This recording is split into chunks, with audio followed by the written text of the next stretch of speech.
Our format today is pretty informal. We've in the last few years, had tried to let the legislators get their piece. We're going to try to do different questions, maybe keep to 2 minutes if that works, and then we'll rotate.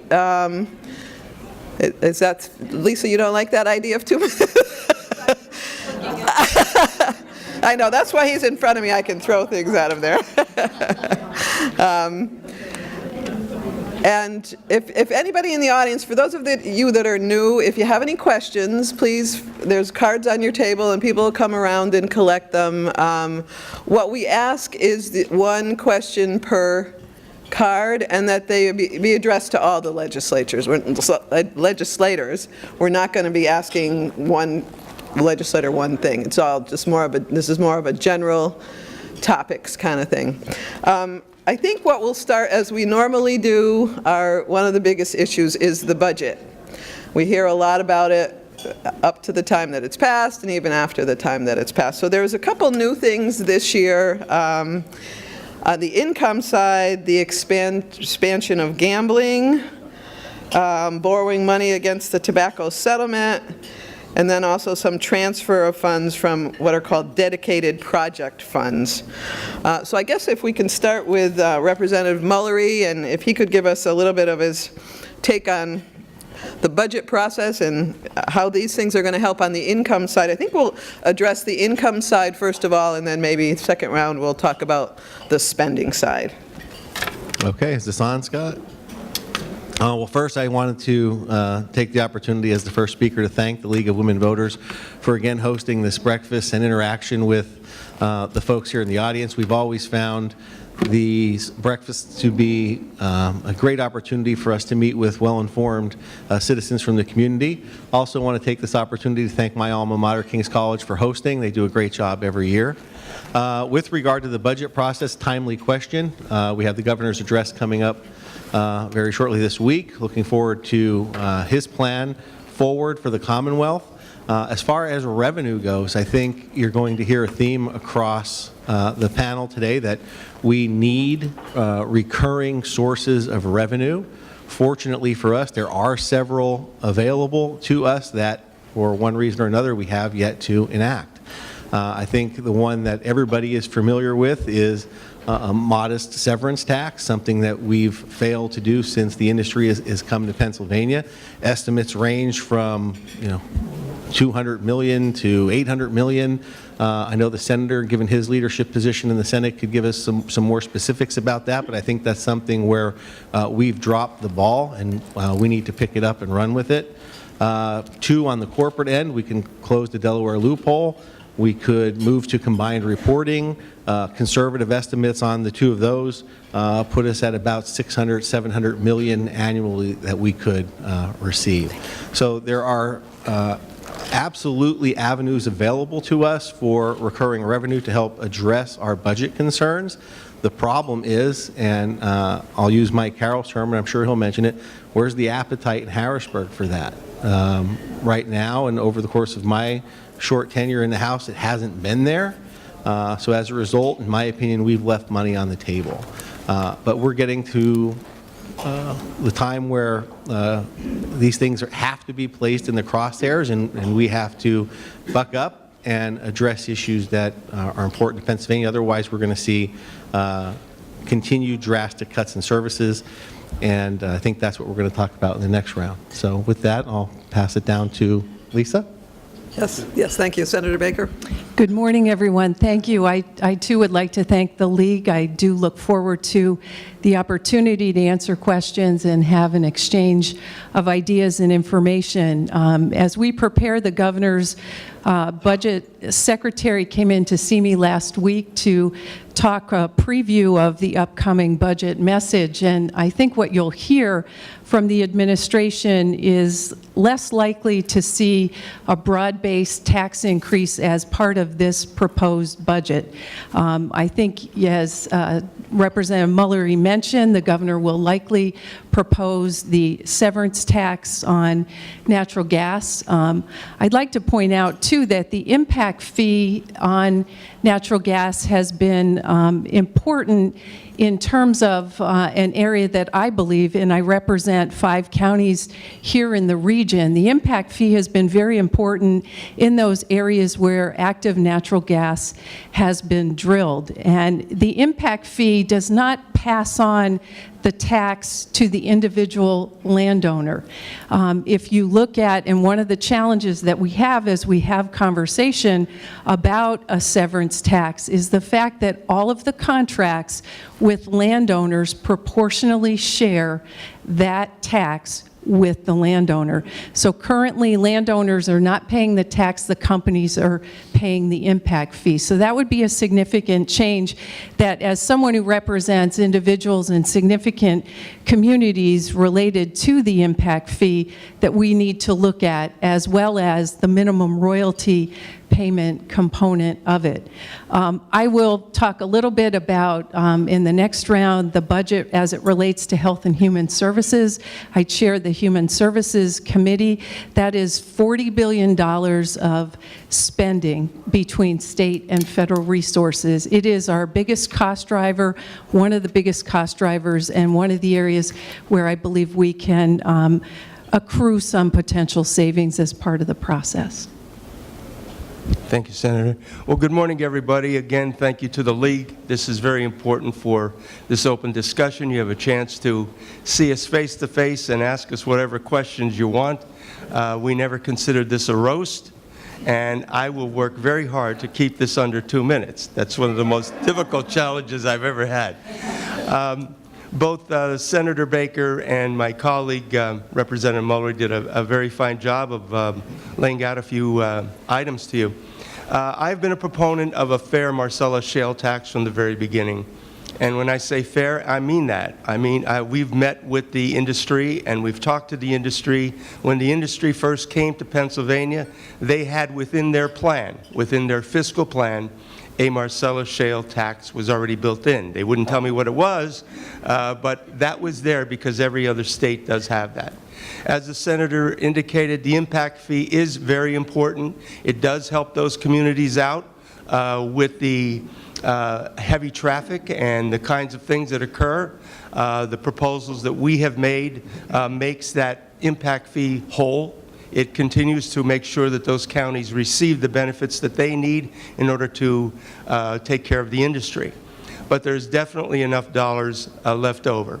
The estimates that we have seen of the money that we have lost from 2010 to the present exceeds $2 billion.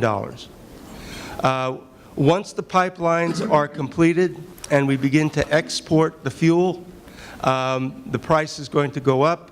And we're talking about our fuel, your fuel, by the Constitution, that is the people's resource, is going to be exported out of Pennsylvania. You deserve a right for a portion of that. I don't have what the number is. I'll let the experts decide and tell us what would be, whether it's 3%, 4%, 5%, including the impact fee. I'll let them advise us.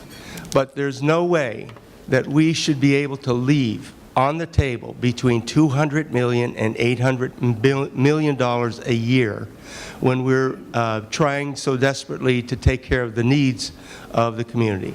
There will never be enough money for all the things that we need to do, but there's certainly dollars here that we could use to help within the human services, aging, our education system, and the like.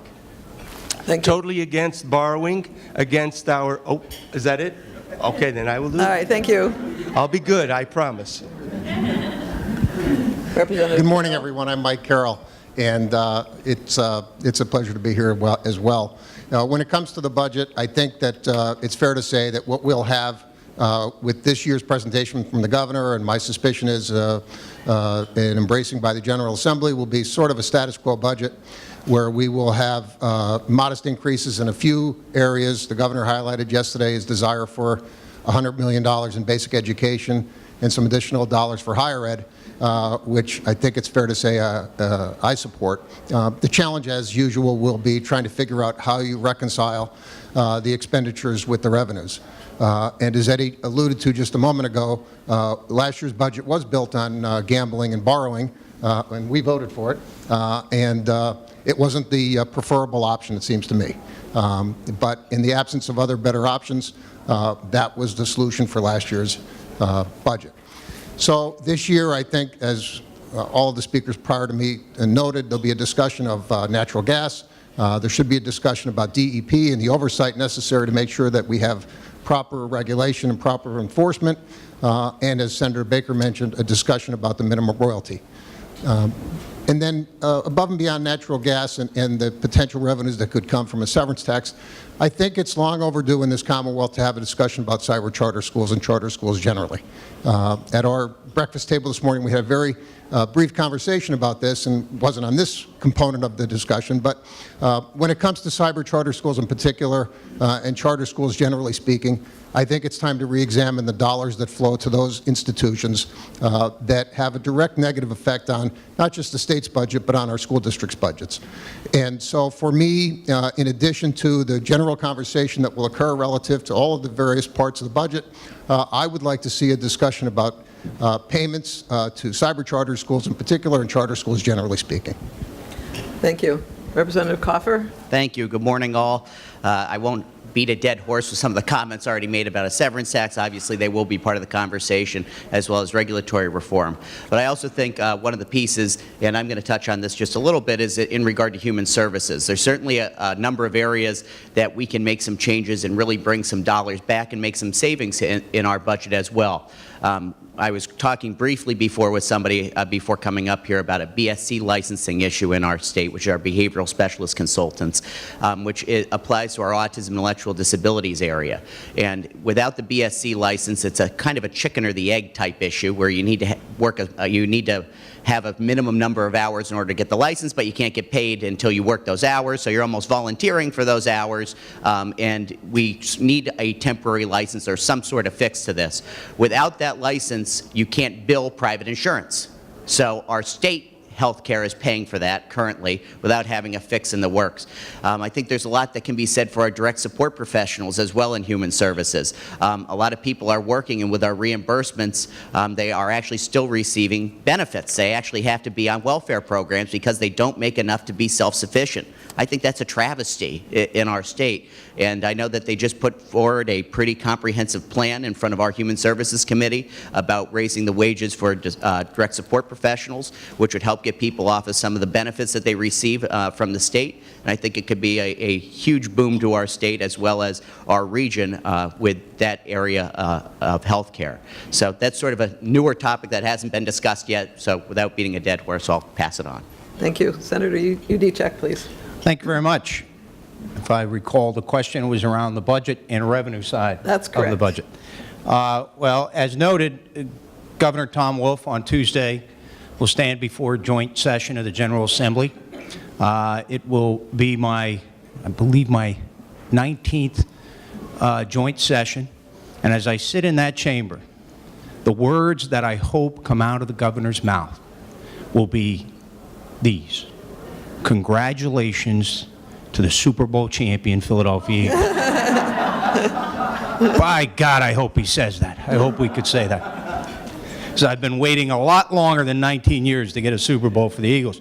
But the governor has a very difficult challenge, and he has faced that challenge over the last 3 budget cycles, where you have the political realities of Harrisburg, both on the Democrat and Republican side of the aisle, where we have sent folks to Harrisburg who simply want to vote no, who are not interested in working together, who are not interested in taking a difficult vote and making the changes that we need to make in terms of our budgeting process. I favor comprehensive tax reform across the board: corporate tax reform, income tax reform, sales tax reform, and most importantly, property tax reform in Pennsylvania. The U.S. Congress was able to pass comprehensive tax reform.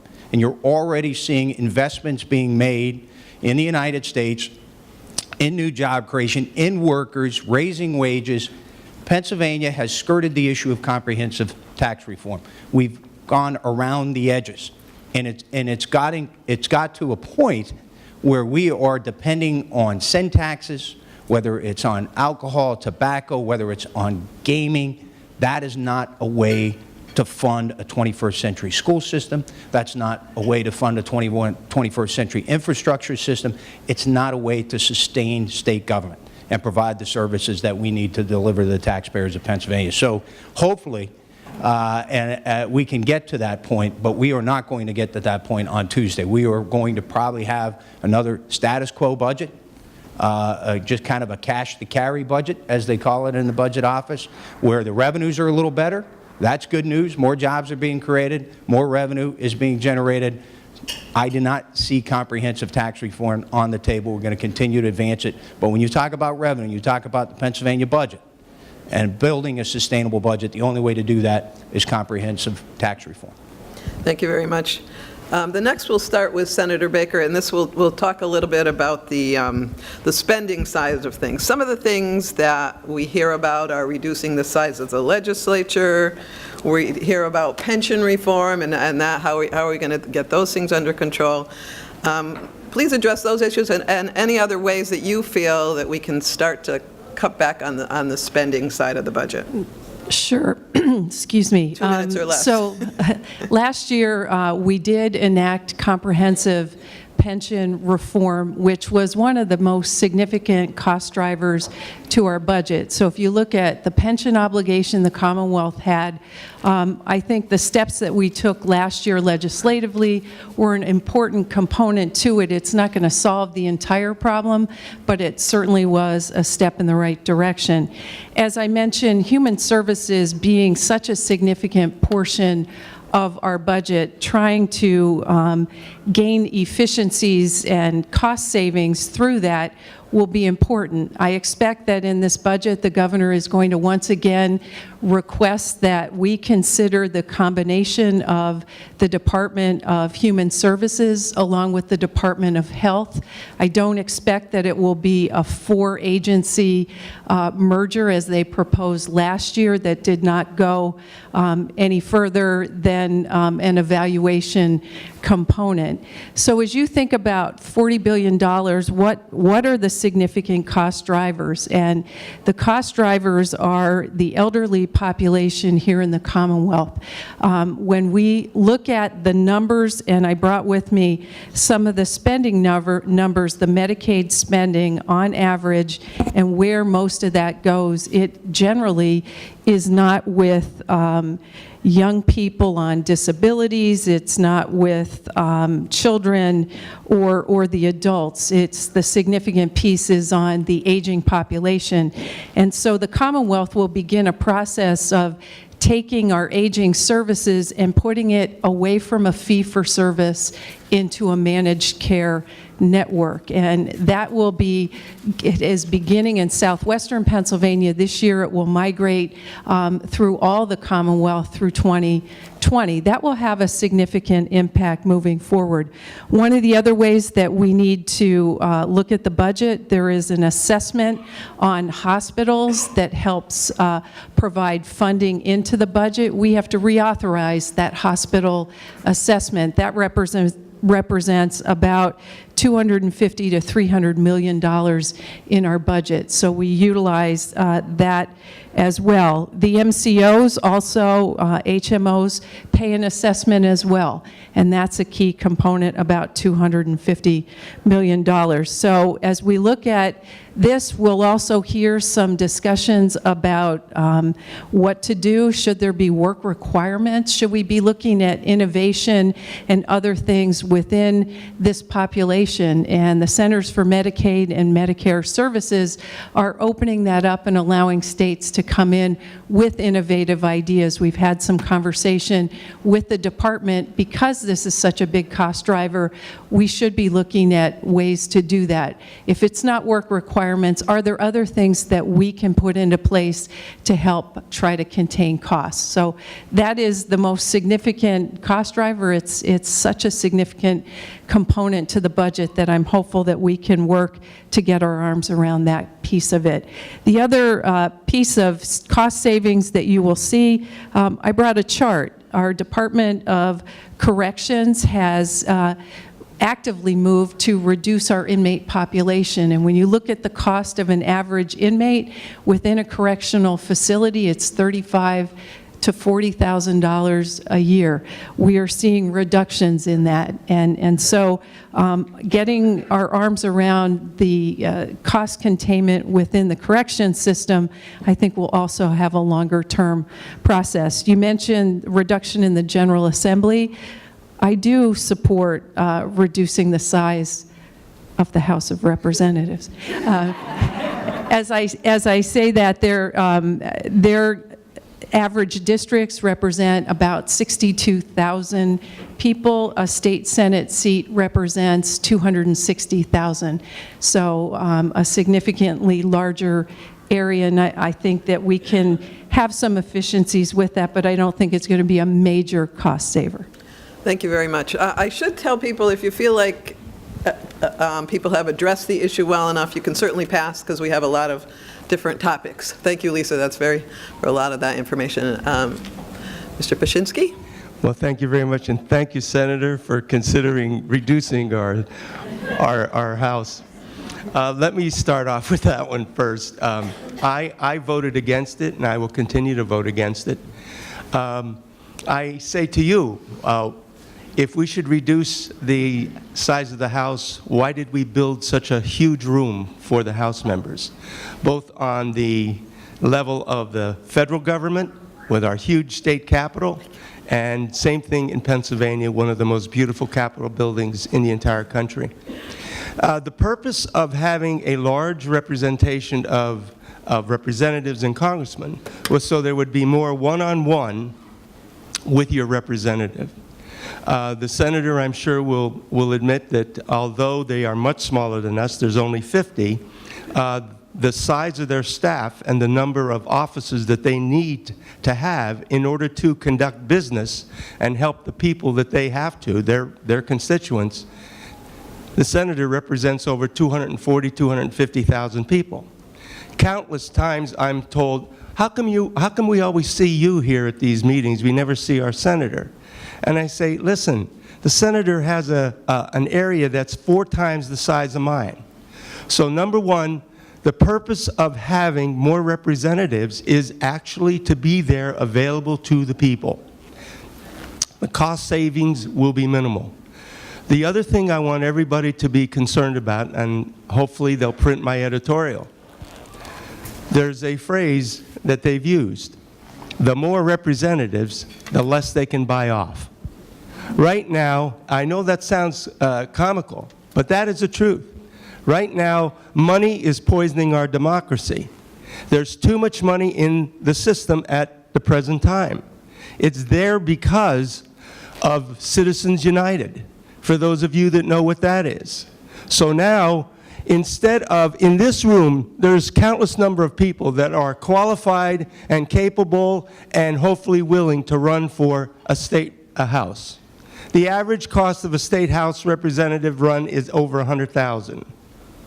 You go to California where there's only 80 representatives, their average cost to run for that job is $560,000. You go to Illinois where there's 118 representatives, the cost to run is over $300,000. So for people like us, regular, hardworking folks, where am I going to get $500,000 to run?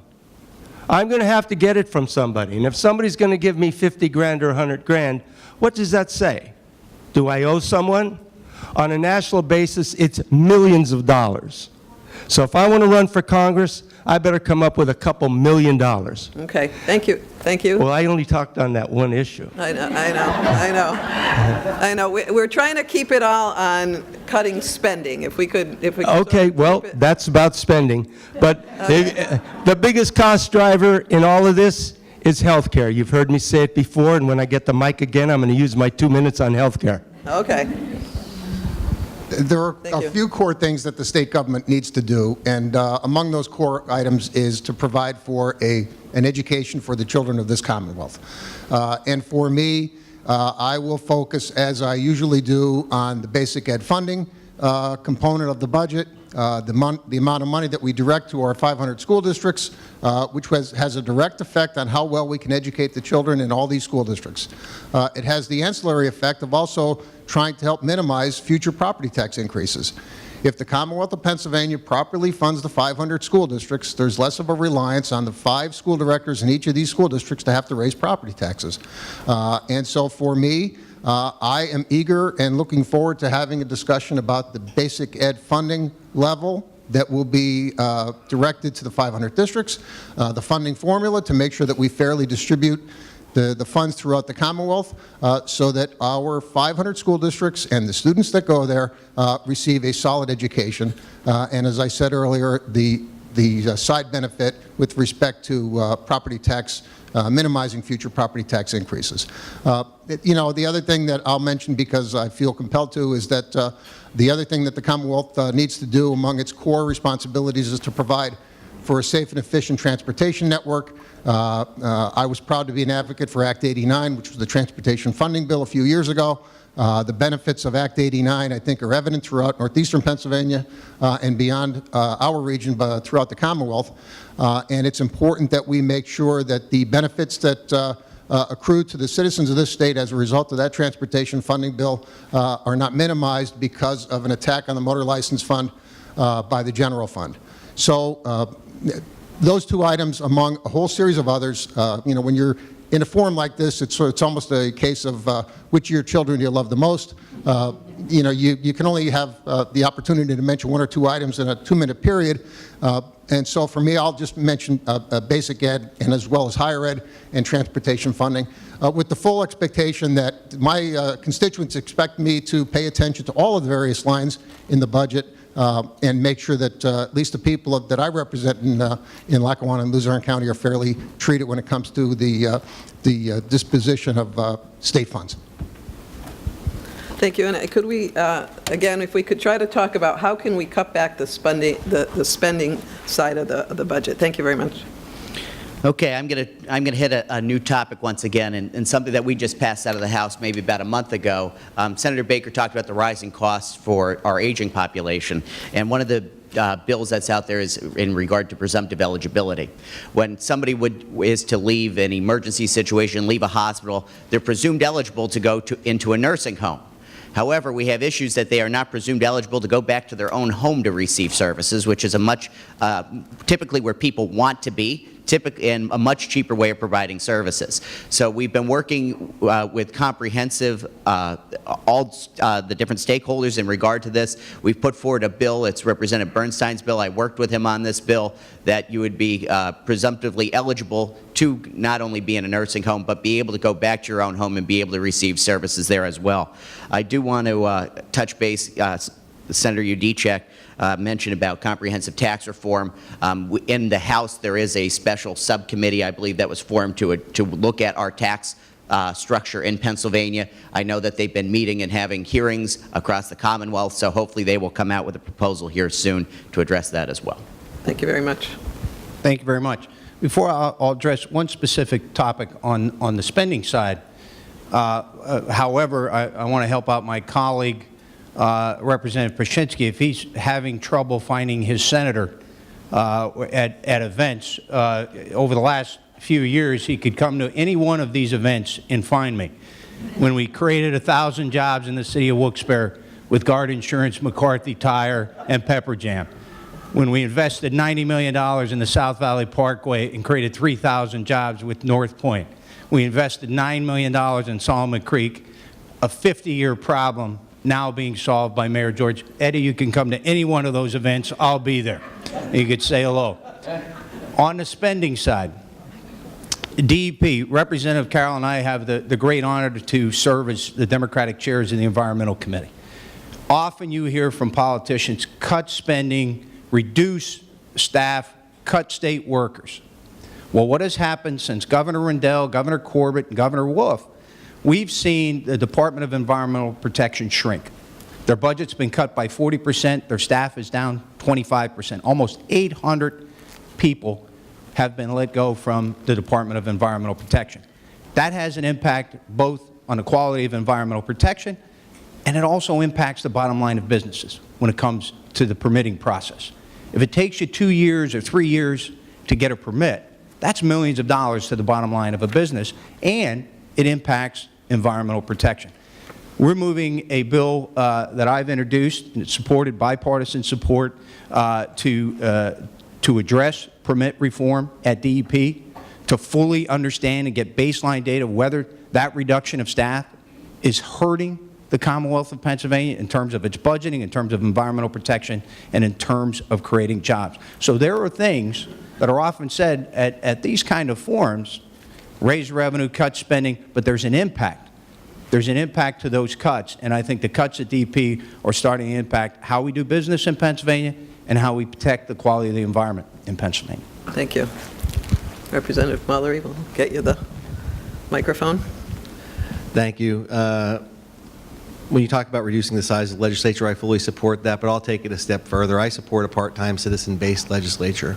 If you truly want to see a cost savings associated with the way we run our government, and if you truly want to focus, as Representative Carroll said, on the core issues of importance to the people of Pennsylvania, and if you truly want, as Representative Paszynski said, our hard-working, blue-collar men and women involved in our political process, then let's make it a part-time citizen-based legislature where people who are working on passing these laws have to return home to their districts and work within the confines of the laws that they've created. And once you do that, you're going to see, I think, a dramatic savings in the cost of our state government. You want to eliminate it further? Let's eliminate the Senate. I was asked in Harrisburg one day by somebody, Mike Carroll was present to this conversation, if you could eliminate 3 things in Harrisburg, what would you eliminate? And automatically I said the Senate, and I was like, why did I say that? I don't know. I also support, as we talked, I think we could save some money with the merger of several of the departments in Harrisburg. Senator Baker talked about Health and Human Services. There's also talks about merging Fish and Boat with Game, talks about merging Department of Corrections with Parole and Probation. I'm certain that we have a lot of duplication of services being provided. We have a lot of duplication of leadership. And with some of those mergers, if properly studied, I think we can save some money. One thing I do disagree with the Senator on, though, is why we're seeing a reduction in our inmate population. Just last week, Governor Wolf and Secretary Wetzel issued a press release talking about how satisfied they were with our decreased inmate population. Well, the question that has to be asked, in my opinion, is why? Why are we seeing that? Well, the answer is threefold. Number one, we're sending a lot of our state inmates to county facilities. Number two, we're sending a lot of our state inmates to group homes and community service facilities. And number three, and most importantly, we are not reincarcerating parole violators. We're simply not doing it. I had a hearing last week in Reading, spoke with people from the corrections side, and they explained why under an act that was passed in 2016, we're simply not putting criminals who have violated parole back in prison. And I question, why are we doing that? Are we doing that so that we can show numbers of reduced incarcerated inmates so that we could support an argument to close prisons? If that's true, that's something that needs to be looked at further, and I know I and Senator Yudichak are very concerned about that issue, and we'll make certain that we're not massaging numbers to support an ultimate end goal. Thank you. Next, we'll start with Representative Paszynski, and one of the issues that the League of Women Voters and many people across the Commonwealth are very interested in is the gerrymandering issue. There are current bills pending in both the House and the Senate, which would create an independent Citizens Commission to take over the congressional and legislative redistricting. We'd like to have your opinion on how this process is going. Are you in favor of it or not? And also, how does the legislature intend to respond to the court order to provide the information to create the legislative districts, and will they follow the court order? Thank you. Okay, thank you. Well, I'm sure that's certainly on all of our minds, but before I hit that, let me just say that I think you can see the camaraderie that we have amongst each other, and I mean this sincerely.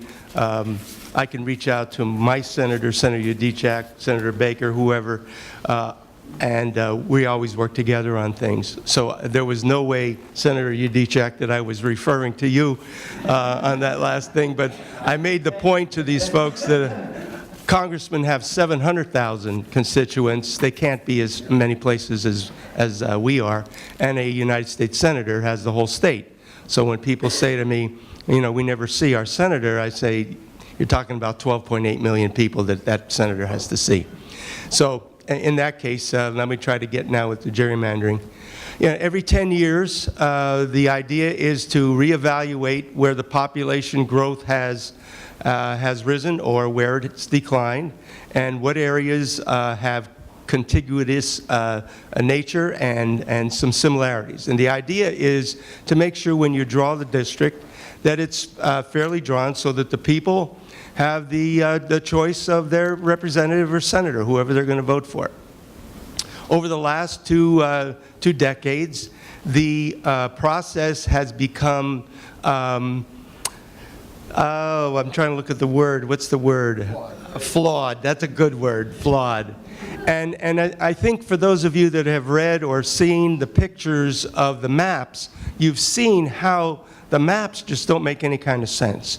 Where it's going from New York all the way down to York, or where it's in and out of various areas that are contiguous to one another.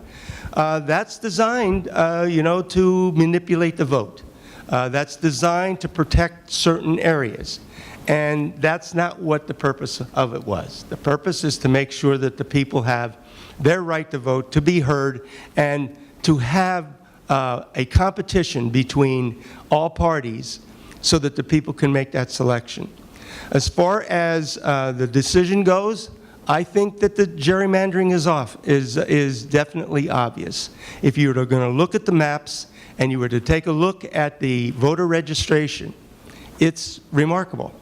Back in 1990, when I'm going back then, the Democrats held 48% of the electoral vote, and they held 52% of the House, of the legislators.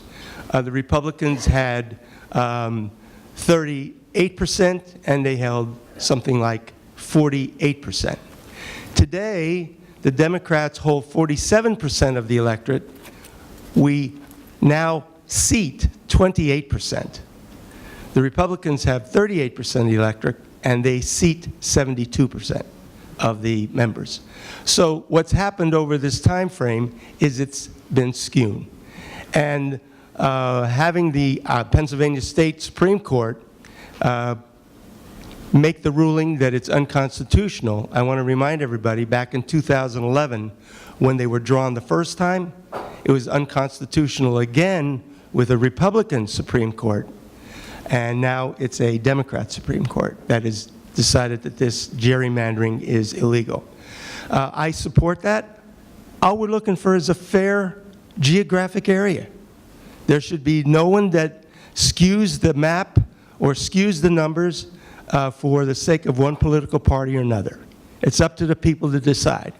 So I think there should be a fair redrawing of the maps, and I would support, you know, that ruling. Representative Carroll. Thank you. The question about the redistricting and the two bills that are before the General Assembly with respect to the redistricting as are supported by League of Women Voters, I support. And I look forward to having an opportunity to vote on those, and might even come this week. My suspicion is, as part of the discussion relative to the reduction in the size of the General Assembly, there'll be an opportunity this very week to vote on the redistricting reform bills that are being advanced by the League of Women Voters. Sadly, that effort failed a week or so ago when the State Government Committee entertained that very amendment, and it was defeated. but we will have another chance on the floor this week. And so I think that it's high time, as I've said at these forums many times in the past, that we have a discussion about campaign finance reform and about redistricting reform. If we're really going to attack how this state is governed and try and reach a more equitable and fair way to govern this state, there has to be a discussion about redistricting and there has to be a discussion about campaign finance. Because without those two pieces of the puzzle in play, it's going to be very hard to change the very nature of how we govern this state. And so I think that as this reduction in the size of the General Assembly bill advances, there'll be a discussion relative to redistricting reform, and it is quite ironic that that will all occur at a very moment in time when the U.S. Supreme Court is considering a request for a stay with respect to the congressional maps that are before us today. And so I congratulate the League, and I know that one of the plaintiffs is in the room relative to this case, for bringing this matter to the forefront. It really is important that we have a discussion about how these maps are drawn to try and reach a fair way to draw the maps with the full knowledge that Pennsylvania is not Nebraska or Iowa with respect to having counties that are squares or rectangles. We have some weird-shaped counties in the state. I'd offer Northumberland County as an example. If you're not familiar with Northumberland County, take a look. No one in the right mind would draw a county in that shape, yet it exists. But we have to find a way to have communities of interest that are clustered together in districts, whether it's for the State House, the State Senate, or congressional districts. It's important that people that have common interest are represented in these districts so that the folks that represent them in Harrisburg or Washington have the ability to cast votes that are representative of the folks that are in those districts. I agree with a lot of what was said. I support the redistricting reform measure. I'm a supporter, a co-sponsor. I think if anybody wants to see a fun district as well, I know you mentioned Northumberland County, look up Goofy Kicking Donald Duck. If you type that into a Google search, you will find a congressional district down outside of Philadelphia. It's currently Congressman Meehan's district, which is held together in certain places by one building. Once by a seafood restaurant. It actually holds together part of the district. I think in another section it's a doctor's office, and it's really quite an interesting looking district that I don't think that even some of the most creative artists could ever come up with. But that is one of the districts we have. Where we're at right now, I think, is very interesting, just looking at it through the judicial lens of what's being determined right now with this case. The Pennsylvania Supreme Court has thrown out the districts, and we're still waiting to hear the exact the reasoning behind the decision. But with the decision going on right now at the Supreme Court level, I find it quite interesting because the Pennsylvania Supreme Court said if we don't reach the deadline of drawing it through the legislature with the governor's approval, that the court will draw the district. So right now, where that is that in the U.S. Constitution, if I'm not mistaken, it says that the state legislatures shall draw the district, which now makes it at a very interesting point of the breakdown of powers, which is why the U.S. Supreme Court is debating whether to hear this, because even though there was a decision of 5-2 on the districts not being constitutional, there was a 4-3 decision on what the remedy was. And I believe there's a question of what the exact remedy is, and I don't believe that it is a court duty to draw the districts. It is specifically given to the state legislature, and while we do need the redistricting form and that measures to pass, I don't think that having the court draw it is what was intended in our Constitution. Thank you very much, and thank you to the League of Women Voters for taking up the issue of redistricting reform. I think it is the single most important reform that we can enact in Harrisburg for this reason. If you want comprehensive tax reform, if you want a functioning state government, you have to have competitive elections. Unfortunately, whether it's Democrats drawing the lines or Republicans drawing the lines, partisan redistricting, making a Democratic district or a Republican district means you don't have competitive elections. Those representatives don't answer to you, they're answering to party bosses. I've been through 2 redistricting processes, one in the House, one in the Senate. My district was changed dramatically in both cases, not because the Republicans were trying to punish me. There were Democratic leaders who felt I was not Democratic enough, and so my district changed. Same thing happened to Representative Mulray. He represented the House seat. That House seat, the 119th District, which was a Wyoming Valley seat, is now a seat that sprawls into Greater Hazleton. When you get out of common interest, community interest, and competitive elections, that's why you have dysfunctional government, whether it's in Washington or whether it's in Harrisburg. Empower people to select their representatives from their community. Don't let that process be driven by leaders out of Harrisburg or out of Washington.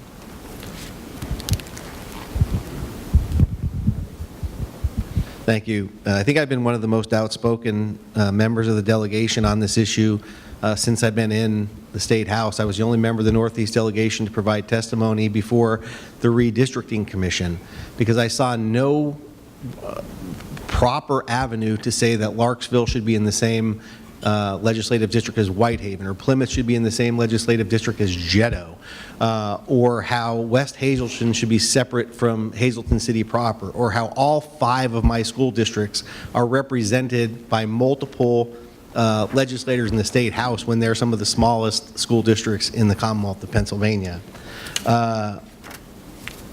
Aaron talked about looking at Goofy kicking Mickey or whatever it is. I think we've been too focused on looking at the shapes of these districts, and we've been too focused on looking at what party has more folks registered in each of these districts instead of looking at the real important issue, which is what has been the result of these districts being drawn the way that they've been drawn.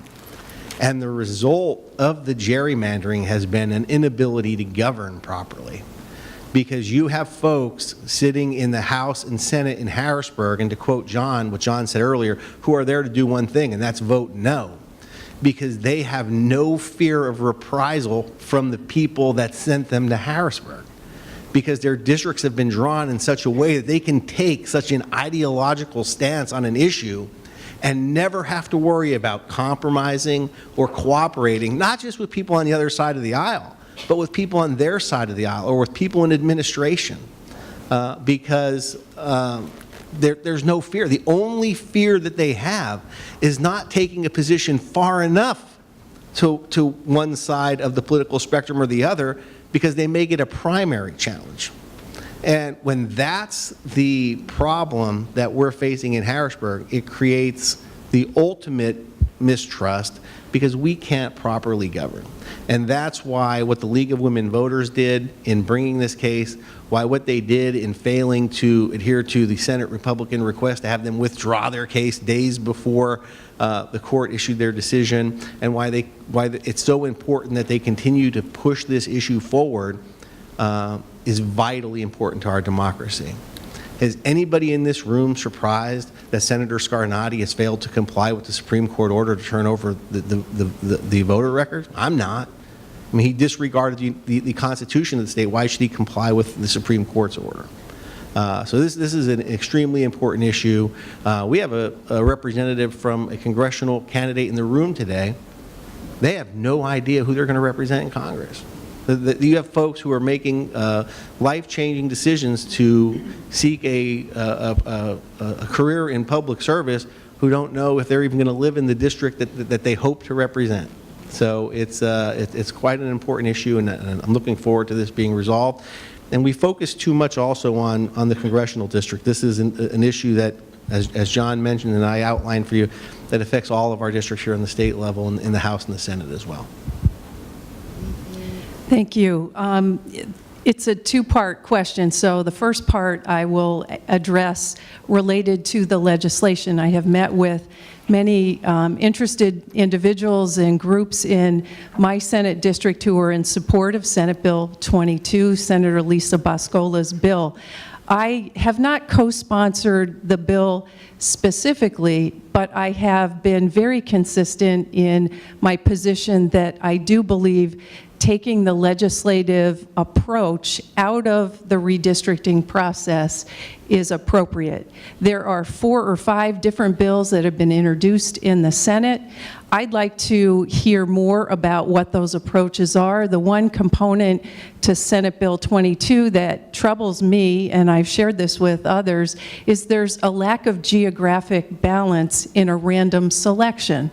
And so I'd like to talk to the experts. I've been doing my own research to look at potentially introducing my own plan and my own proposal to address what I think is an important component, so that there is some geographic balance as part of that. I think the notion that we should move forward with a very robust hearing process, I support that. I have communicated that with the chair of the Senate State Government Committee, Senator Fulmer, and it is my hope that he will continue to move that forward and conduct those. The second piece on the Supreme Court decision is Representative Paszynski mentioned the court ruled in 2011 only on the legislative districts, not on the congressional districts. So that's an important component. When they sent that back to us, to the commission to do that, it took a year to redraw that. So the process certainly allowed for that. The remedy in the court, and I know, Bob, that you are one of the folks who challenged that. I think, as Representative Coffer mentioned, it is the responsibility of the General Assembly to draw that based on the Constitution. And so that is a troubling component of the court ruling. The court went, I think, beyond what I would consider a timeline for us to act, giving us 19 days to act. Issuing an order without an opinion, I think was not appropriate. And the possibility of a court-imposed map, I think could be just as unconstitutional. So I think we need to be moving in the direction of a constitutional amendment that creates a new process, and not having the whole court issue. It was mentioned that the Senate leadership has gone in and asked for the stay. Those briefs were filed by 4 o'clock on Friday, and it is our hope that we'll get a decision, because a stay was issued in North Carolina based on the fact that the Wisconsin case is being heard at the U.S. Supreme Court. So this all kind of complicates it a little bit, but I do think we need to move forward on a process and a newer approach to how we redistrict. Thank you.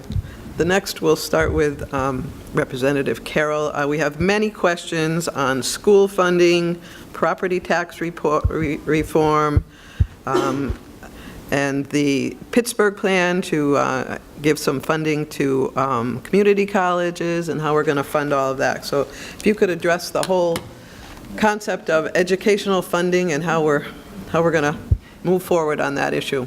In 2 minutes. Well, you get a little more here and there. Wow. As I said earlier, I mean, basic ed funding in this state is a huge component of the state budget, and it affects every single citizen of our Commonwealth, whether you have children in the school district or not. Because as property owners, you all know that there are property tax bills that come twice a year. And the second one that comes is the school property tax bill, and that is the one that really is a tough one. And so I think it's fair to say, from my perspective, that the Commonwealth has not done a very good job of providing adequate funding to the 500 school districts. And as a result, those of us in Harrisburg can declare every year, good news, we didn't raise your taxes, and bad news for 5 school directors in every school district in our state, that they're going to have to put up yes votes to raise property taxes, because we in Harrisburg can say we didn't raise your taxes. I think that it's really important that we not only come up with the correct amount of money to provide to the 500 districts, but also to come up with a distribution mechanism that more fairly treats the districts. We have, I think among the 50 states, we're second from the last in terms of a fair distribution model. I think Vermont is the only state, which I can't explain why Vermont would be worse than us when it comes to this, but somehow they are. That we are 49th among the 50 states with respect to a fair distribution formula when it comes to school districts. This is really complicated stuff because when you start down the path in Pennsylvania of assessing and determining how much money are going to go to school districts, and you start picking districts that will get less year over year, get ready for some pushback. Because it's really easy to say to the Wilkes-Barre School District, good news, the new funding formula is going to direct more money to the Wilkes-Barre School District. No one in Wilkes-Barre is going to complain about that. The complaint will come when you say to Abington Heights, bad news for you, you're going to get a little less. And then they're going to say, whoa, wait a minute, time out. That doesn't sound like a good idea to us.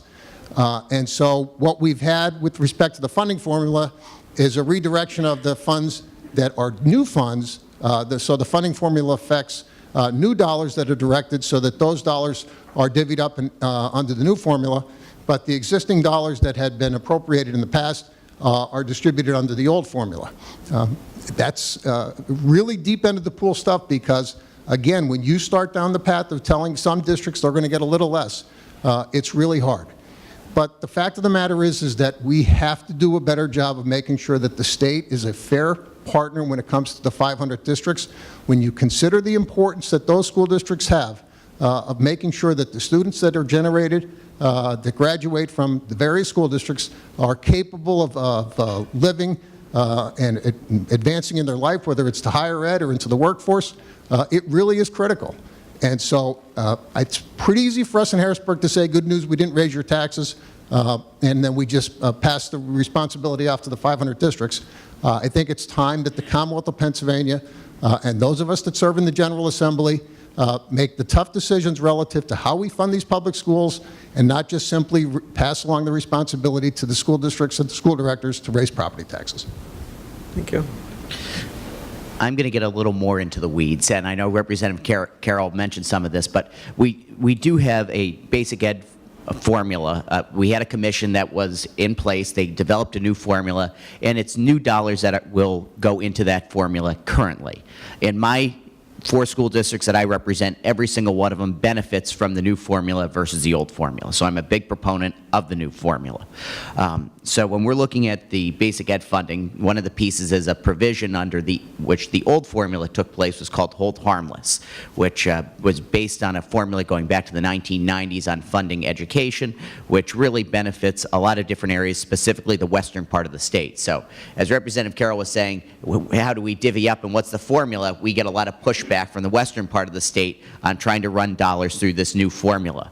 So one of the things that I'm hoping that we can do as a region and as different areas that benefit versus are not is try to use some of those old dollars instead of just new dollars that are coming in, but run some of those older dollars, 10%, scale it over time to run them through the new basic ed formula to create more equity and funding across the Commonwealth on that.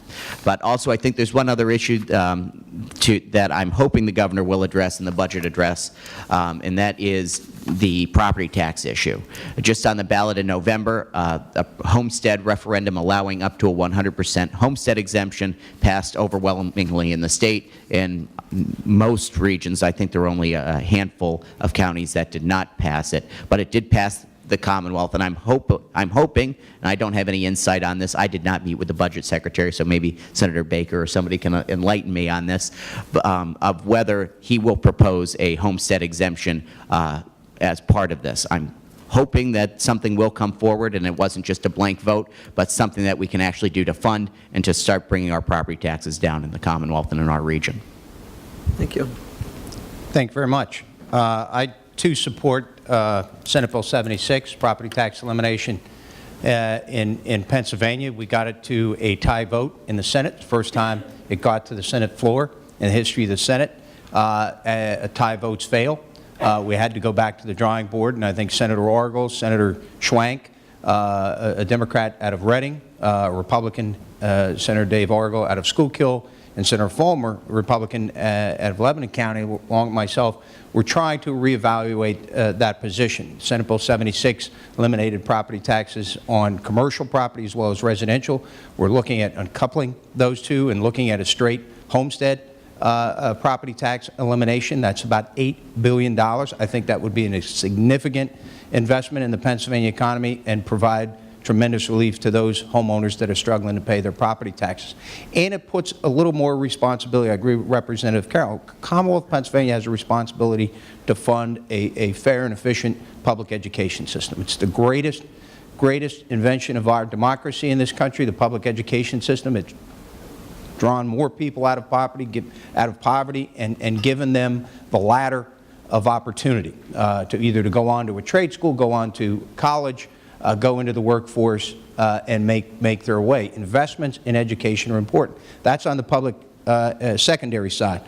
On higher education, it's the one area that has always been of great interest to me, and it's frustrating that the Commonwealth does not pay as much attention to higher education. We spend $2 billion on higher education, but we don't pay attention to how those dollars are invested. I'll give you one example. I'm a Penn State graduate. My undergraduate degree and graduate degree are both from Penn State. Unabashed supporter of the state-related schools. However, the Auditor General, Gene DePasquale, recently produced a report. We spend about $300 million every year on Penn State. And the purpose of that $300 million is to keep tuition lower for in-state students here in Pennsylvania. However, over the last 30 years, tuition has increased by over 535% at Penn State. Clearly, that is not an efficient way to keep tuition affordable for middle-class families like mine. And thank God for Joe and Sally Edichak that I was able to graduate Penn State with no debt. That's rare. I have 4 daughters. They're likely not going to have that same luxury of graduating without debt. We need to do a better job on the higher education side in terms of the investment. I served on the FIA board. I know Representative Carroll is now on the FIA board. Whether more investments in making college more affordable, and I see Sue Spry from Luzerne County Community College and Tom Leary, the president of the community, they've done a phenomenal job. Not only to get in all of the cities, Hazleton, Nanticoke, Wilkes-Barre, and Pittston, they're an affordable access point to a quality education in addition to being our workforce development engine. Investing in public education, whether it's higher education or secondary school, is essential to the success of Pennsylvania. Thank you. Thank you. Now I know why John dresses nicer than me. I'll be paying my student loans for 10 years after my house is paid off. And that's a fact. People don't believe that, but, you know, it was worth it. I'm one of the 10 prime sponsors of HB 76. I won't go into the weeds on that. I'll talk about something new that hasn't been talked about by Mike, Aaron, or John yet. I'm on the Education Committee in the House. I'm also one of only 4 members of the Subcommittee on Career Readiness and Technical Education. We are working in a bipartisan manner right now to put together a package of bills to help support those programs and the students that participate in them. We need, as a Commonwealth and as a culture, to get over the stigma or the stereotype that the only way to success is through a 4-year college degree. As a member of this subcommittee, I've traveled throughout the Commonwealth of Pennsylvania. I have met with leaders and administrators from a wide array of technical schools, from gunsmithing schools to airplane repair schools, welding schools, etc. And what they are telling me is that they're offering an expedited program, sometimes 12, 18, or 24 months, at 1/5 to 1/6 the cost of a college education, providing their students with the ability to have a starting salary of $50,000, $60,000, $70,000 a year. And that employers are coming to their graduation ceremonies looking to exclusively be the hire of their entire graduating class. Yet, despite that, they are having trouble recruiting students into their programs. And I think that a lot of that is based upon our public school teachers, our public school guidance counselors, and these students' parents who have the mistaken belief that my child has to go to King's or my child has to go to Wilkes, when in fact that may not be the route best suitable for that child. So we need to address that at an earlier age, and that's something that this bipartisan committee that I'm on is attempting to do. The other thing I wanted to talk about, and John hit on it right there at the end of his comments, is the importance of Luzerne County Community College here in our region. Luzerne County Community College is often the only post-high school avenue for many of our constituents. It is the place where first-generation college students go. It is the place where our working folks who have full-time jobs during the day go in an effort to better their lives, maybe teach them a new skill, or provide them with a career change.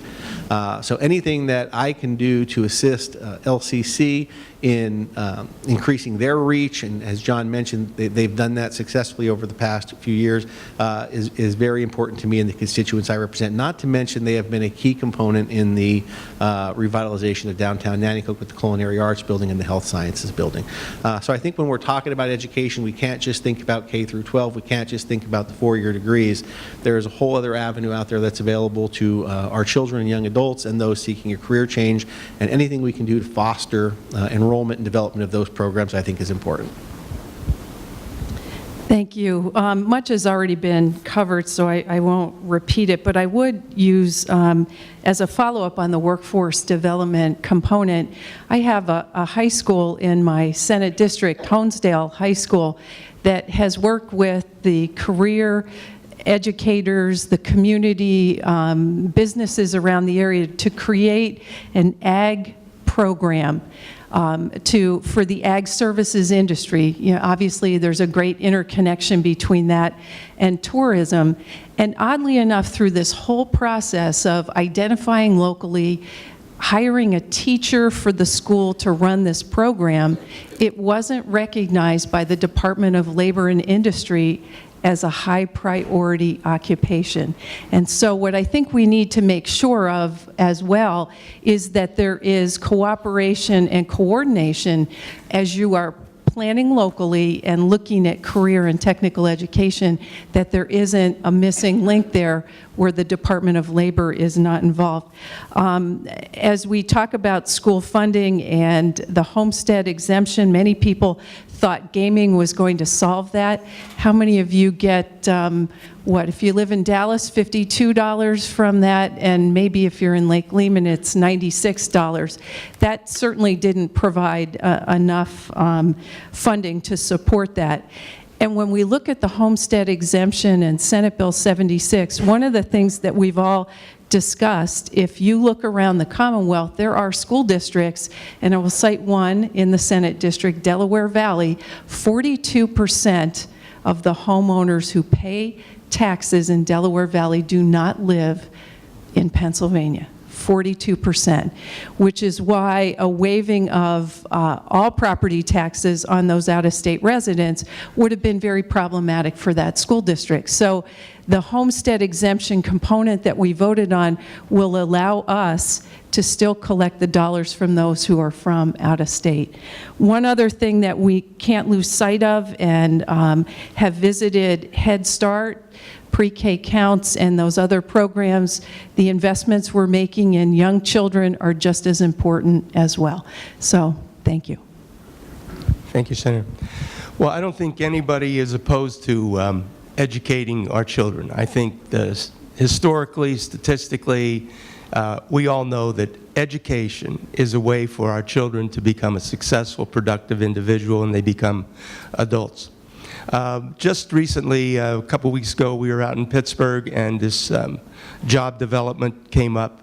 We have the cracker plant out there, and that's where we're going to be utilizing our natural gas, and they're creating all these different chemicals. Going to be 6,000 jobs building the plant, and then there's going to be literally several thousand workers that's going to be involved.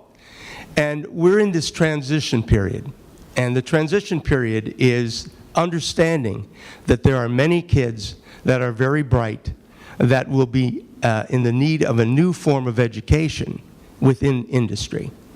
I come from a coal miner's family. So my father and I'm sure just everybody else's father, didn't want their sons going in the mines. They said, I don't care what you do, but you're going to college. And that was the standard at that time. And that is still something that needs to be addressed, because we realize that education is important, whether it's a 4-year or a 2-year. We have that system, PASHE, which is our state schools, which is fairly affordable. We also have our community colleges, which are extremely affordable and really help out a lot of kids. And then, of course, we have our private institutions. But the point being, it was go to college because that degree will help you get a job. Now, we're realizing that we need people within the field, within industry. And that's what the whole hearings that we had out in Western Pennsylvania was about. They don't have qualified people to take these excellent jobs. So we need to develop that system. The kids that come out of that 2-year college degree, they can start off making $50,000, $60,000 a year and not have any college debt. When it comes to eliminating the property taxes, who would be against that? Love to eliminate the property taxes. Where do you replace the money? And this is where we're all struggling, trying to find a balance. So if you were to eliminate the property taxes, you're talking about $12 to $14 billion you have to replace it. The only place we can replace it with is sales tax increase and expansion or personal income tax increase. And as a result, this is the problem that we've been facing, trying to reduce your property taxes, which we all want to do, but how do you do it? What's that combination? If we increase the sales tax from 6 to 7%, in Philadelphia, it goes from 8 to 9%. They don't want that, because then they're non-competitive with New Jersey. In Pittsburgh, it's 7%. If you increase it, it goes to 8. Now they're non-competitive in Ohio. So it is a very complex situation.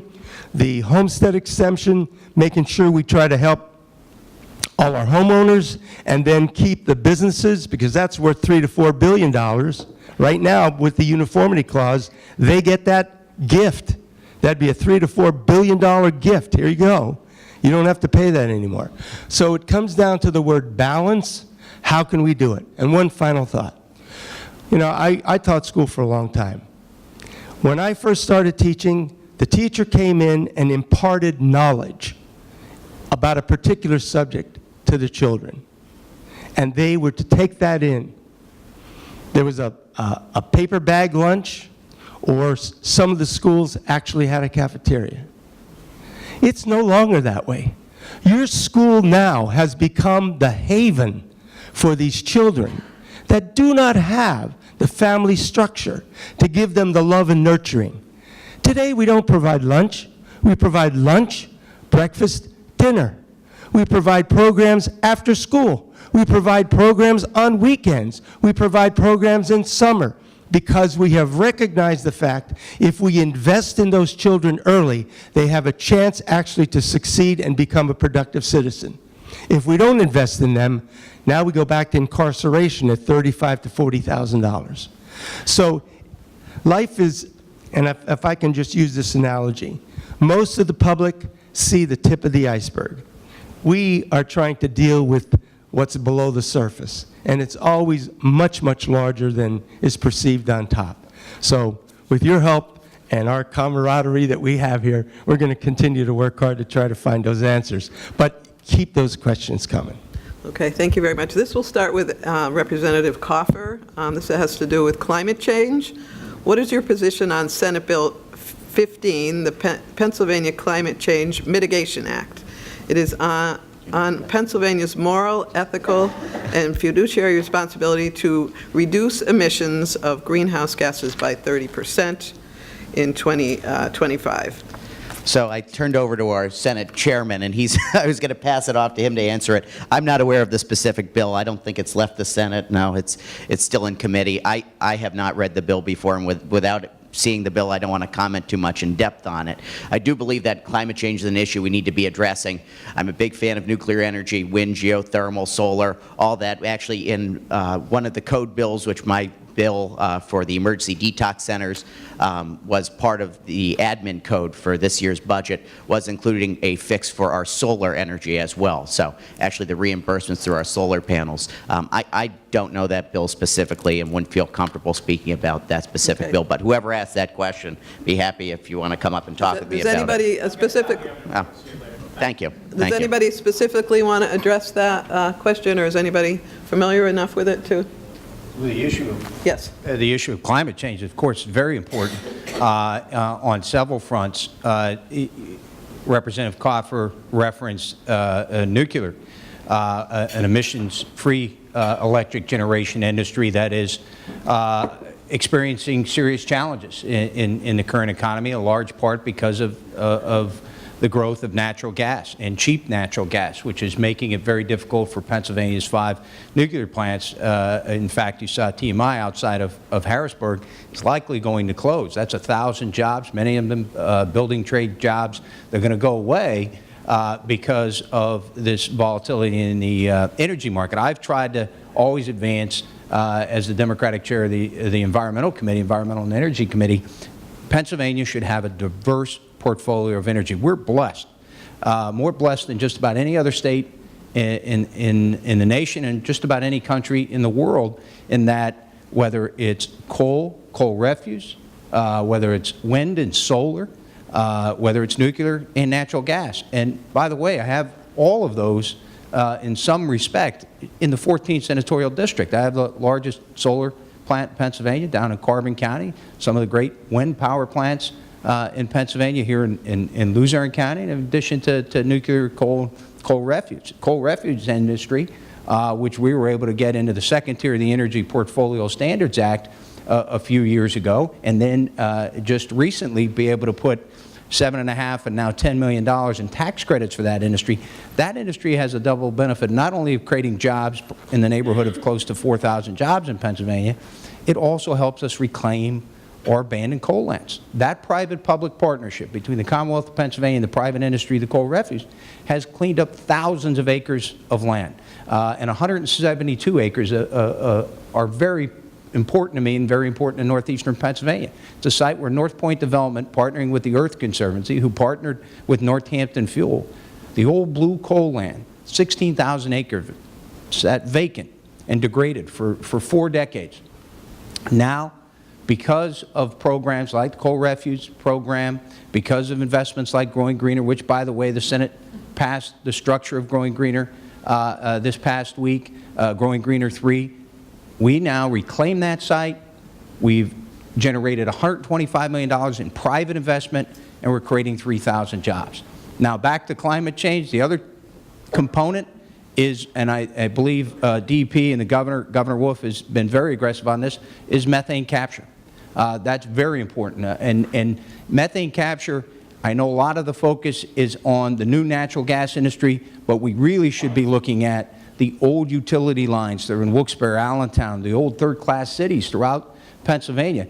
A lot of those natural gas lines are over 100 years of age. We should be having an investment in that infrastructure, upgrading that infrastructure. That captures methane, and that deals much better with making sure that we're aggressive on climate change.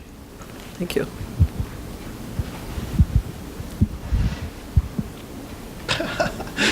Pass. I mean, I don't think anybody on this panel is going to provide a better answer on this. Okay, well, that would be great, because, I mean, we do have some more issues. Does anybody else want to specifically address that? And then we can move on to several topics people want us to Just address. generally speaking, I think that it's important to recognize that climate change is man-made. I think it's important for the Commonwealth to advance alternative energy solutions, that wind, solar, hydro, nuclear. I think that it's fair to say, as the Senator said, that a diversified portfolio is a smart way to go, and that we do our level best to try and reduce and minimize the amount of carbon that goes into the atmosphere. Thank you. The next we'll start, oh, is anybody else? I'm sorry. Okay, I think we'll start with Senator Udicek on this one. We haven't addressed at all the issue of health care, and how are we going to fund health care, and... I'm sorry? I may cede the microphone to Eddie. He's got about a 45-minute dissertation on this. Healthcare, and I'll keep my comment brief so there could be more time, but when we talk about the cost drivers in whether it's state government, local government, school districts, healthcare is at the top of the list. Pension obligations are at the top of the list. And we've tackled pension reform in Pennsylvania. I would have liked to have been a little more aggressive in pension reform, but we did have bipartisan pension reform move. Healthcare is a tougher, more complex issue to me, because when you hear about cutting costs, I remind folks one of the biggest cost drivers that we have is healthcare for seniors in Pennsylvania, long-term care.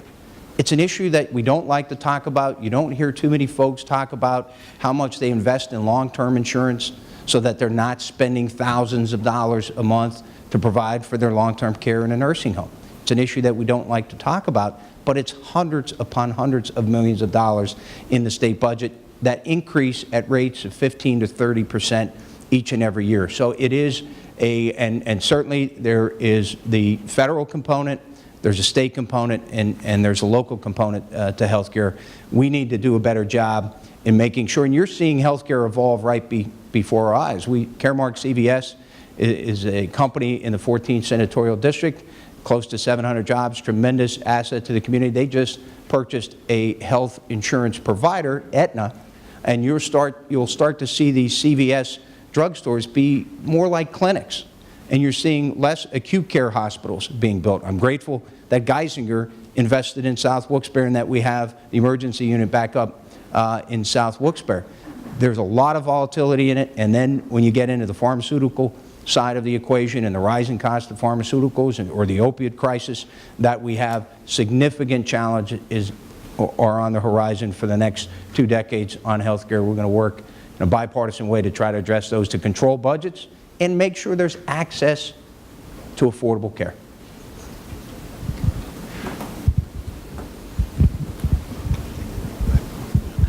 The only thing I'll talk about here is the importance of the CHIP program. We've seen over the course of the last, 2 weeks, how it's been used as a bargaining tool at the federal level. You have over 180,000 children in the Commonwealth who rely upon CHIP for their primary source of health care insurance, over 4,000, I think 500 here in Luzerne County. It's disheartening to see how it's being tossed about as part of a wall or as part of border security and used as a tool in the negotiating process when it affects literally hundreds of thousands of lives here in the Commonwealth. So that's all I want to talk about with regard to health care. Obviously, the CHIP program, the reauthorization was very significant for children across Pennsylvania. One of the things that many people look to from the partnership that Pennsylvania agreed to accept Medicaid expansion here in the Commonwealth. That means 700,000 people are now eligible for health care through Medicaid expansion. And if you look at the cost of that, if they had received that care through our state 100% funded state line item, actually we are saving money in the Commonwealth, because even with what we have to pay toward that, right now it's 95%, it will go to 90%. That still is a cost savings of covering all of those folks. The challenge will be if the federal government makes a change, potentially block grants the money back to the states. That will mean there will be issues and things that we need to look at. As I mentioned earlier, as you look at Medicaid, the biggest cost driver in that area is for care of the elderly. And Aaron spoke briefly about presumptive eligibility. That's something that through Medicaid, MCO, and looking at managed care, potentially will be a part of that, because we know people want to age in place in their own homes. And the difficulty is that you can immediately go into the nursing home at $8,000 a month, as opposed to receiving your care at home through home and community-based care. So just as we look at Medicaid expansion, the interesting component to that is it has saved the Commonwealth money as our participation in that. Thank you. The United States of America is the only industrialized nation in the entire world that does not provide universal health coverage for all its citizens. On top of that, the United States of America pays double of what any other industrialized nation pays in the world. That should be the red flag. I'm going to give you another number. Back in 1992, that's 26 years ago, a gold plan for a family of 4, based upon today's analysis of a gold plan under Affordable Care Act, cost, anybody want to take a guess? $4,000 to $4,500 a year. A year. Today, that same plan costs $20,000. That's 5 times. Nobody's salary has increased 5 times. The reason why health care was so important to me was because I recognized that that one issue became such a dominating factor in bargaining negotiations. So as a former union guy, as we would bargain our contract, and health care was part of it, it became the more important part. Salary was not the important part. The people would say, forget about my salary, just keep my health care because it's increasing in cost. In the 90s, 20, 30, 40%. So if we realize that an individual that has a family of 4 has to pay 20 grand, what kind of job do you have to have in order to afford that? And then pay your taxes and your mortgage and your car payment, etc. It's out of control. And the only way our federal government is talking about reducing cost is this table, that table, that table, and that table. You're not going to have health care, but you will.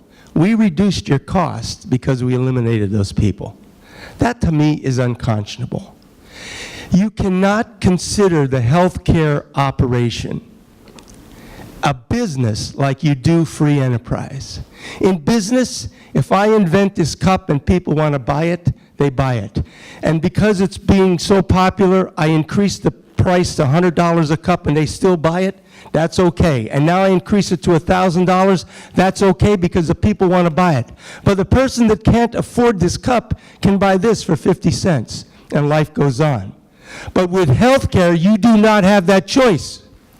If you get cancer and you do not have health care, you're bankrupt or you won't be able to get the kinds of things that you need. You're going to die. Health care is moral. It's about life and death. It's difficult for me to see how we can make a decision that say, these tables don't get it, so we can reduce the cost here, and yet the CEO from an insurance company can make $100 million a year. The lowest paid insurance executive, CEO that I was able to find, paid $31,500 a day. A day. A day. So what I'm saying is, as Americans, as human beings, we know we have compassion. We don't want to see people suffer. But there has to be some kind of mantra here where there's a balance. And I'm saying that that CEO deserves to get a quality pay. Can you live on 500 grand a year? I don't know, is that fair? But $100 million and then refuse these people that life and death solution to their lives? This is where I have the problem right now. This is a moral issue. Yes, competition is good. And no question about that. But we are dealing with something that is moral, it's life and death. It is not about purchasing something that you don't need. This is something we all will need. And as pointed out before, yeah, we're getting older. Yes, it's costing more money. If it wasn't for Medicare and Medicaid and Social Security, where would our seniors be? So again, we come back to that word I talked about before, balance. We need a balance here. We need to be reasonable, we need to be human, and we need to make sure we make the tough decisions. So I'm asking all of you, as you leave outside, I have a I have 2 pamphlets, one on grandparents raising grandchildren, because that's a big problem that we're facing, and the other one is titled, Is Our Government Broken? Read that, see what you think, get back to me, and I'll buy you lunch and we can talk about it. But healthcare is one of the largest cost drivers. It has driven up the cost in our municipalities, our schools, our businesses, our lives. People on cancer, $45,000 a month to live. A pill, $2,000 per pill. Okay, I'd like to get to a couple more issues. Is there Yes, anything you I'm want sorry. to I'm close sorry. up with Thank on you. the healthcare issue? Okay, thank you. Sorry. I need a drink after that. Use the expensive cup.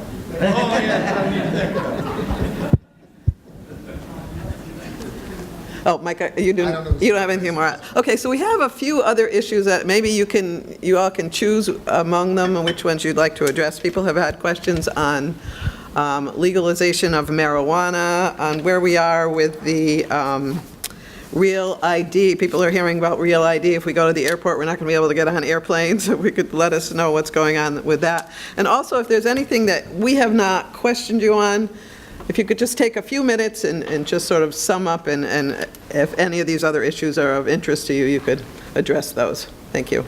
All right, well then, the Real ID, I'll take that one. The Commonwealth has been granted a waiver from the federal government to allow us the opportunity to phase in the new driver's licenses that will come online next year. And so for those folks that have concerns about getting onto a federal installation or onto an commercial air flight, no concerns with respect to the Pennsylvania driver's license, thanks to the extension. And the necessary extensions that we need until we get to the point where there's a Real ID in Pennsylvania, I have every expectation that'll happen.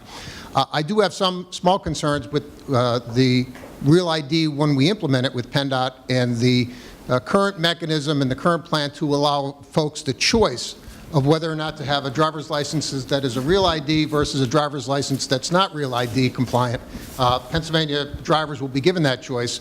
The Real ID will be more expensive than the non-Real ID. My suspicion is some folks will select the cheaper alternative that won't be Real ID compliant, and then someday they're going to show up at the airport and they're going to be told this is not a Real ID, therefore you can't get on the plane. That was a nod that I was opposed to, but I was in the minority on this one with respect to asking people across the state to pay for a Real ID and impose a higher fee on those folks. This mechanism that we've come up with now, giving people a choice, I just have a concern that people will select the cheaper alternative and say to themselves, I don't need to worry about Real ID, I don't go to, on a plane anywhere, I don't go to a federal installation, and then 2 or 3 years later they're going to realize I want to go to Florida, and then they're going to be turned away. And so I think there's some problems on the horizon with respect to implementation, but as far as the current landscape with respect to Real ID, we're fine in Pennsylvania for the moment. Just generally speaking, in terms of what I work on, you know, I represent a district that really is unique in a lot of ways, smack between the city of Scranton and the city of Wilkes-Barre. I do represent the city of Pittston. A little bit of a misnomer. I'm not sure the city of Pittston, with its 8,500 people, is a real city with respect to comparison to Philadelphia or Pittsburgh or even Scranton or Wilkes-Barre. But the communities I represent, by and large, I'm really proud of the progress that they've made over the last number of years. The communities that extend from Bear Creek all the way to Jefferson Township in Lackawanna County are really well run. The folks that serve in local government in those communities do a really good job. And I've always viewed it as my role to be their partner, to make sure that I support them and augment their efforts to make sure that the communities, whether the very smallest townships like Buck Township in Luzerne County, or the largest townships, whether it's Plains or Jefferson Township, and the city of Pittston, have an advocate in Harrisburg that works with them to make sure that we advance the interests of the folks in my district. And so I'm proud of the work that we've done in conjunction. This is not a sole proprietorship in every way. This is a partnership, and I'm proud to be a partner with all of the folks that are leaders in my communities, and I look forward to doing that for the foreseeable future, provided that the voters see fit to keep me there. It's a high honor to serve as a state representative. I think it's fair to say, on behalf of the entire panel, we really enjoy the opportunity to make a difference in our communities. And I think that it's fair to say that we all do. And so from my perspective, I appreciate the opportunity and the responsibility given to me, by the communities that I represent, and I look forward to doing it for the next 2 years. Thank you. Sorry. Representative Coffer, any issues that we haven't addressed? And one of the issues, as I mentioned, was legalization of marijuana. I was going to touch on that one, then I was going to touch on some issues I'm working on. So I think in the next several weeks, we're going to have our medical marijuana program up in our area. We will have a ribbon cutting. I believe it's in a couple weeks at the Edwardsville location. I believe it's called Justice Grown. Don't quote me on that, but I believe that's the name of their facility. But they will be opening up in the very near future. That legislation has been up and coming. I was one of the people that worked on that legislation originally to get that up and going.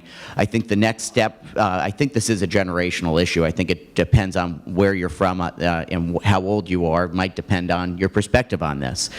Personally, I think the next step in the process is decriminalization. I support that, and I think we have much bigger fish to fry than people who are smoking marijuana in regard to the opioid epidemic, any of the narcotics that are out there, and a large number of issues. But I do want to touch base without filibustering all the time here to talk on some of the initiatives I've been working on recently. I've been working on welfare to work reform, trying to address some of the benefits cliffs that are out there. One of the ones that we solved that was part of a bill that I had that was signed into law was a child care subsidy cliff. So at $12.75 an hour, you'd receive a child care subsidy, and as soon as you made $13 an hour, you lost that entire subsidy. So people kept on falling back into that cycle of poverty. As you earned that little bit more, the benefits that you lost actually lowered your quality of life. So one of the bills I put forward in the legislature is to try to streamline and smooth out some of those benefits cliffs. It was started under Dave Reed and the Poverty Initiative. It's been a focus going back to actually the Speaker when he was the policy chairman,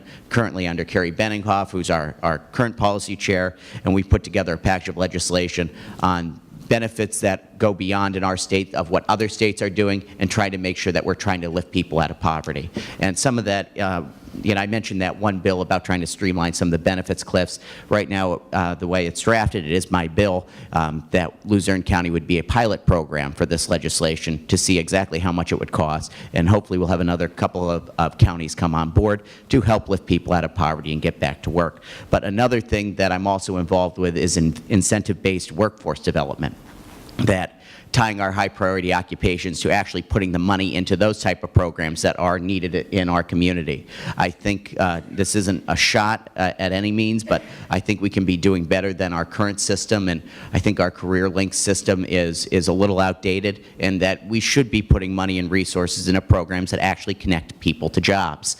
And I've been working in a very bipartisan manner from people from the building trades, the Commonwealth Foundation, which is a pretty wide group in Harrisburg to be working with, but I've been working on putting together a bill on that, and am hoping that that will pass here, so we are actually doing a much better job putting state resources into actually connecting people with jobs. Thank you. Thank you very much. And since it appears that we're reaching the end, I again wanted to thank the League of Women Voters. When I look back at that banner and see that your mission statement is the promotion of political responsibility through informed and active participation in government, I mean, that is capsulized in what's happening here today, and in your case in the redistricting issue. Wonderful, and again, I want to thank you and look forward to continuing to attend these in the future. The first thing I wanted to talk about, which was the issue presented by the audience, was where are we at with legalization of marijuana. I was fortunate to have one of the grower processors assigned to my district, Standard Farms in Whitehaven. Had an extensive meeting with them this week on some issues. They are about 2 weeks away from their first harvest, about 4 weeks away from their first provision of product to the distributors. So we're about a month away, and that would be in line with what Aaron's telling you about the ribbon cutting at his distributor. They do have a serious concern, though.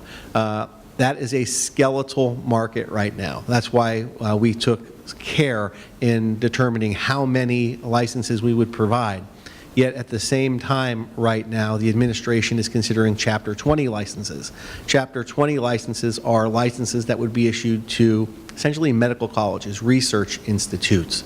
And they're looking at providing up to 8 of these across the state. Each one of these Chapter 20 licenses would have the ability to then distribute to 6 distributors. So you're looking at now 48 more players in the game. And I can tell you that My grower processor is extremely concerned about that. I have a meeting scheduled with the governor's office next week to see what we can do to not necessarily delay, but make certain that we are crossing all of our T's and dotting all of our I's so that we are not negatively impacting the folks who have put up serious capital and effort and commitment to our communities to make certain that this program gets off to the right start. The last thing we want to do is cut the legs out from under them. Secondly, with regard to marijuana growth here in Pennsylvania, thankfully, the DOH reversed course on an issue that affected many of the folks that I represent who are gun owners. There was an oversight. They came out with an announcement, was it last week or earlier this week, that indicated that they would no longer be providing the names of our medical marijuana recipients to the appropriate authorities to stop them from, their Second Amendment right to possess a firearm. So that's just two updates on what's happening on the marijuana front. Personally, working on a couple things. I have a bill in the House, but it seems to be the Senate bill that's moving. It's the Public Safety Facilities Act.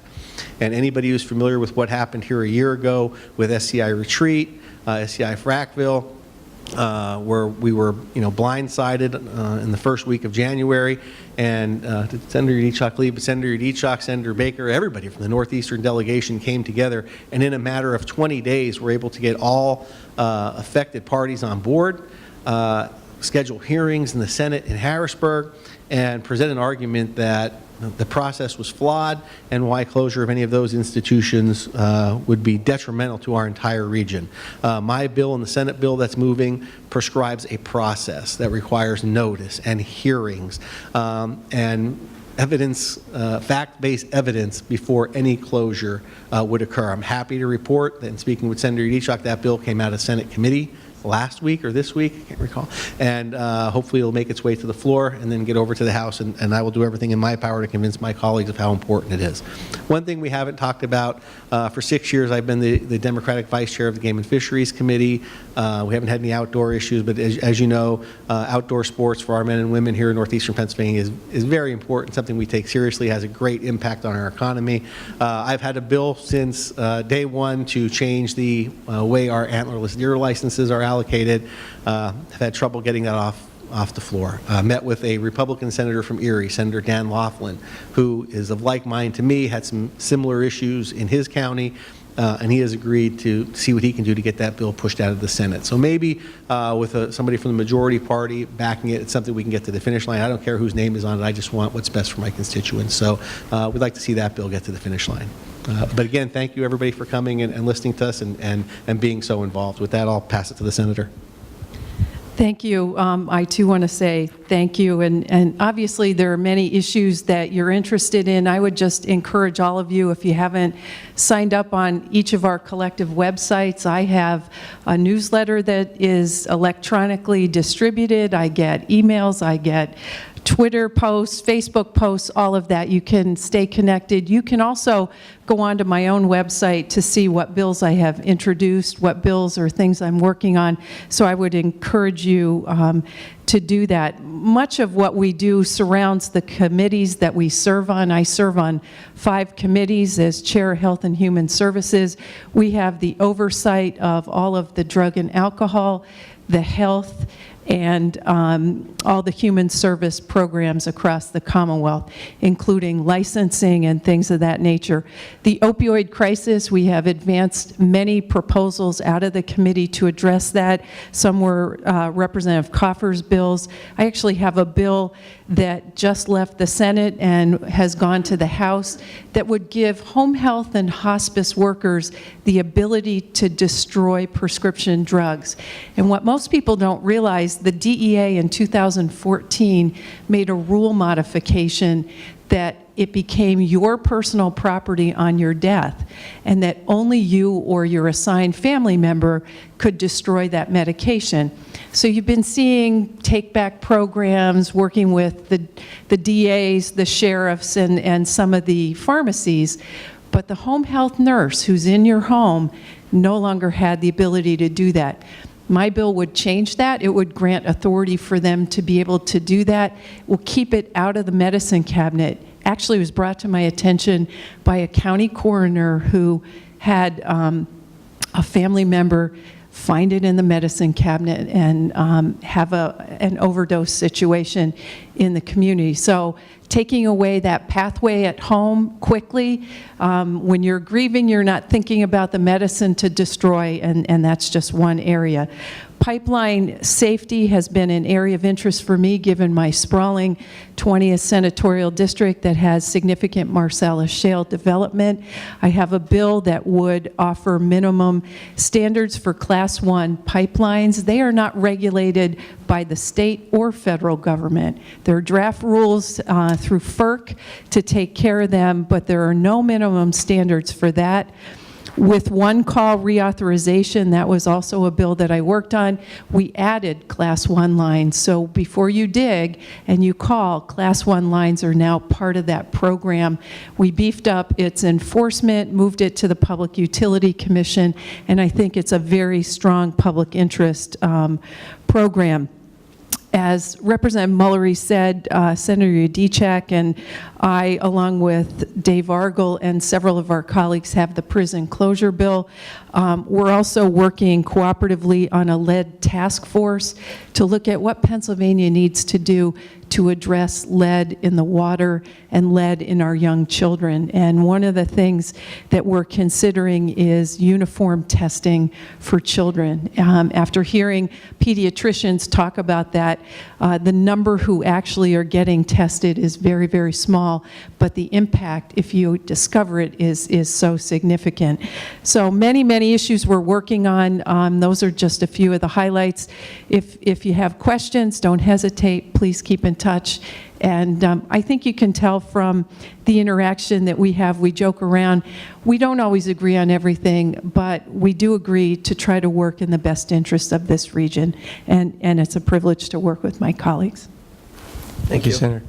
Thank you very much. Again, I thank the League of Women Voters. It's so important for you to go out there and explore and find the truth. I can't tell you how much I feel about this position. It's an honor to me to serve. It's a privilege to serve. And there is definitely nothing more gratifying when we can help our constituents or help the people of Pennsylvania. I do not look at party. I don't see party. I don't see race. I don't see color. I don't see creed. I see Pennsylvanians. I see Americans. And I see that we're all in this together. And I try to find a way to deal with the problems that we face. And again, it's a pleasure and an honor to serve. As far as things that I'm working on, I think many of you know that grandparents raising grandchildren has been an issue for me for a number of years. I'm proud to say that the governor's now on board, and I have the help and guidance of Catherine Watson, who's the Republican Chair of Children and Youth. We've developed a coalition where we're going to put together a package of bills that will help grandparents having to raise grandchildren. My bill is House Bill 1539. There's another House Bill 662 that deals with kinship navigators. And also, these bills deal with the fact that many of these grandparents are put in this position because of the opioid problem. 40% is between alcohol addiction and opioids. And the stories are just heartbreaking. So if there's any grandparents, any folks that you're aware of that may need some help or guidance, I do have that booklet. We have a website that we put together, and we're working hard to try to get the right kind of legislation to provide respite, to provide emergency guardianship for these grandparents so they can actually take care of the kids. In closing, I've been given the privilege of also being the agriculture chairman. Now, what would a city guy like me be doing as the agriculture chairman? But the former agriculture chair comes from another city guy, Mike Carroll, and he was the former ag chairman. It's been an absolute blast. I really enjoyed it. I say to the people that are in the ag community, I'm probably very much like you. I had no idea how complex, how huge the ag industry is. It's not just growing corn and producing milk and meat. It's security, it's safety, our food safety, checking the plants and the various places that we consume the product. It's science, it's chemistry, it's banking, it's machinery, it's huge. It's over 580,000 jobs in Pennsylvania and well over $135 billion of economic development. So that's also been a great learning experience. I would also like to encourage you to attend the farm show. Yes, it's over now, but it's going to be next year in January. It's always like the second week of January. But it is the largest indoor farm show in the entire country. Pennsylvania provides food not just for Pennsylvania, but for the country and also for the world. So go out there, buy PA preferred, PA grown. Go out there and support your Pennsylvania products. Thank you very much. Pleasure. Thank you. I was just going to say, like the farm show, we're going to be over now. I thank you very much to our representatives and senators from joining us this morning. Again, this is going to be showing on. All